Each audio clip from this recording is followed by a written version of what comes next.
Today we're talking about how to level up your mobile design skills. Think about apps that you use every day. Instagram, Spotify, YouTube. You probably don't even think how they work. You just open them, find what you need, and move on. It's almost as if it's invisible. But here's the thing. Invisible designs are the result of thoroughly planned out decisions, tested patterns, and obsession over the smallest details. In this video, I'll break down some of the principles and tips that I use when designing mobile apps, and by the end of the video, you'll have a better understanding on what makes great mobile designs and how you can apply them to your own project. Let's jump right in. How you structure content on the screen impacts how quickly users can see what's going on and take actions, and it definitely impacts conversions, which is what clients care about. Different apps solve different problems, which means they have different layout needs. There's a reason why similar apps use similar layouts, because they work. Users have learned and gotten familiar with these patterns subconsciously. E-commerce apps almost universally use grid or cart layouts. Think Amazon or Etsy or any shopping app. You'll see product tiles arranged in grids that let you scan and compare multiple listings quickly. Social media apps like Instagram and TikTok use full-screen, single-column feed layouts, keeping you focused on one post at a time. Travel apps like TripAdvisor and Booking have prominent search bars with cart-based recommendations below. Each layout is optimized for its specific use case and user behavior. When you see the same pattern repeated across similar apps, it's not a coincidence. It's a proven solution. Now here's where a lot of designers go wrong. They study the wrong sources. They look at dribble shots with beautiful gradients and glass effects with tons of accessibility issues. Designs that would never go into production. Clients don't want that. They want something that works. Now finding inspiration sometimes can be time-consuming, which is why I'd recommend using Mobbin, which is the sponsor of today's video. Mobbin is the world's largest library of real shipped products. We're talking over 500,000 screens from thousands of apps that's used by millions of people, not just concepts. You can look for specific screen types, UI elements, and even complete user flows. Let's say that I'm working on an e-commerce app. I go to Mobbin, filter by e-commerce, and see exactly how the best apps that are generating billions of dollars are solving the same problem. It's how you make layout decisions with confidence instead of feeling. If you're interested, you can check out Mobbin using the link down in the description. Imagine you're walking into a bookstore filled with hundreds of books. If only a handful of them have bright covers while the rest are muted, your eyes will naturally look towards the colorful ones first. That's visual hierarchy. It's about making sure the elements that need to stand out, stand out. And there are lots of variables you can play around with to create a strong visual hierarchy. Size is very straightforward. Larger elements grab attention faster. Here's a simple example. This card does not have any hierarchy. The product name, price, category, and description all blend together. But when you enlarge and add more weight to the product name, now there's a clear entry point for your eyes. Color is also another simple way you can highlight key elements. By changing the price to the accent color, it immediately draws attention and signals importance. You can also add hierarchy through spacing.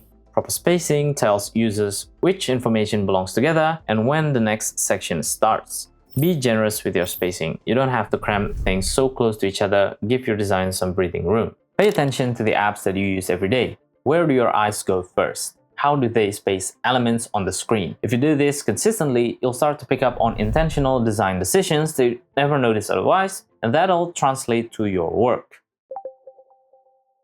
Progressive disclosure reduces information overload by revealing content in layers. The most critical information is shown on the first layer or primary UI, which is what you immediately see when the screen loads. This should instantly give users a clear idea of what they're looking at and what actions they can take, while advanced content is available upon request. And this can be done in a lot of different ways. An accordion reveals and hides content for optimized space, very commonly used in progress tracking or FAQs. Tabs divide content into panels. Carousels allow users to browse content horizontally.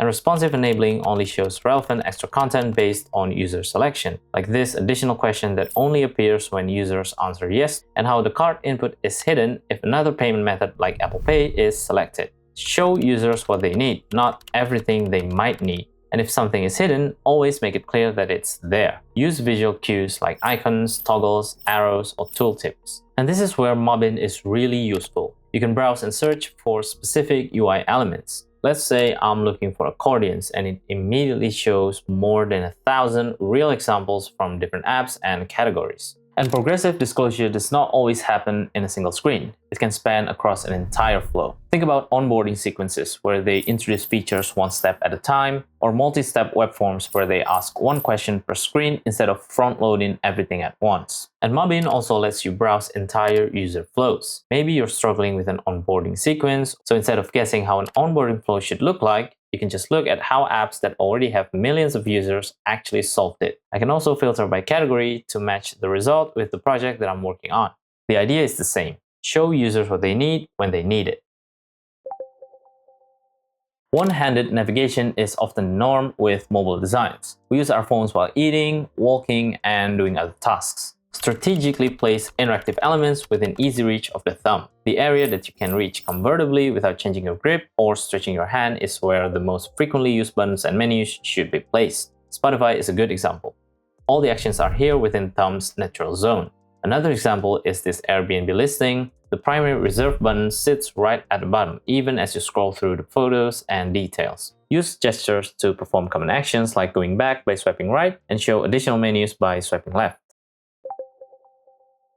Some apps provide such seamless user experiences that you don't even notice. There's a reason why these apps generate millions, even billions of dollars in revenue. They obsess over details. Let's go back to Airbnb. When you scroll down the Explore page, the top menus collapse, leaving just the text labels to maximize space. Scroll back up and it returns to the original state. They also have this subtle feedback when you're adding something to your wish list. It doesn't just turn red, it shows you where it's being saved to. It's a nice little reassurance. Here's one you interact with constantly but probably never think about. This subtle rubber band effect, where the content stretches just a tiny bit and bounces back when you reach the bottom of a page. You just know you've reached the end, and this applies to all the other directions as well.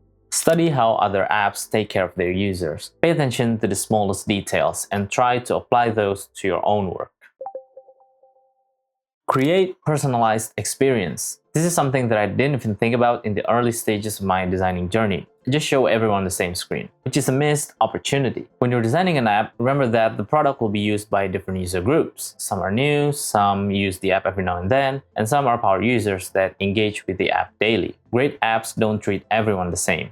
They adapt to different users. Here's an example. Let's say I'm designing an e-commerce app. For a new user, the app doesn't know anything about the user yet. So let's keep things relatively simple. Prominent search bar, popular categories, and some featured recommendations. And we'll even throw in some welcoming promo codes. Simple, straight to the point, which is what new users need.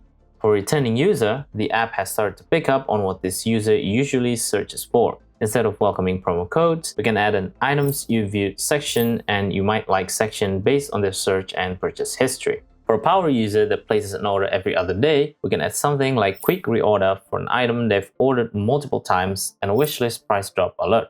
Think about how you can make the design adapt to the user needs. Now obviously this doesn't apply to every app like a messaging app or video call app, but small details like personalized languages can really take the user experience to the next level.